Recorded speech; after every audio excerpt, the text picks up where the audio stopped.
How Britain stole Ghana's Gold Coast from every European power in the Ashanti. Before there was Ghana, there was a coastline that every empire in Europe wanted.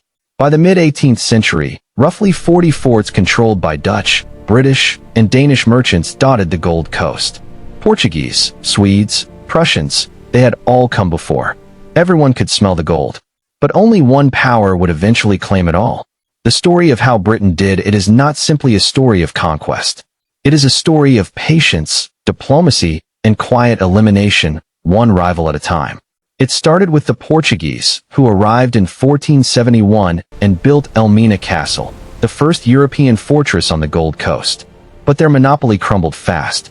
By the 1600s, the Dutch had muscled them out, capturing Elmina in 1637 and becoming the dominant force on the coast. The British, Danes, and Swedes followed, each planting their own forts along the same narrow strip of shoreline, trading gold, ivory, and eventually, people. Then the slave trade ended, and with it, the appetite of smaller European powers for an expensive and profitable coastline.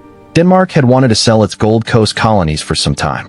The expenses of running them had become too heavy after the abolition of slavery. Britain saw the opportunity clearly. It moved to purchase the Danish forts, partly to reduce French and Belgian influence in the region, and partly to further shut down the remaining slave trade still operating there. In 1850, Britain absorbed the Danish Gold Coast, 5 forts, including the Grand Christiansborg Castle in Accra, all transferred for a negotiated price. One rival gone. The Dutch were next. Their Gold Coast operations had fallen into disarray after the slave trade collapsed. By 1867, Britain and the Netherlands were already trading forts to consolidate their positions.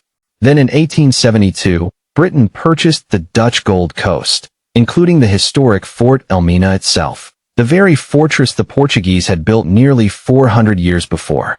2 rivals gone. Now only the French and Germans remained as threats, but they were focused elsewhere. The French were pushing into Senegal and the interior. The Germans were moving into Togo and Cameroon. In 1898 and 1899, the colonial powers sat down and drew the boundary lines between Britain's northern territories and the surrounding French and German colonies. The lines were drawn. Britain got Ghana. But there was one obstacle no European power had placed there, the Ashanti. During most of the 19th century, the Ashanti, the most powerful state of the Akan interior, had fought to expand their rule and protect their trade. They had fought the British 4 times. They had humiliated a British governor and kept his skull as a war trophy. They had never been conquered.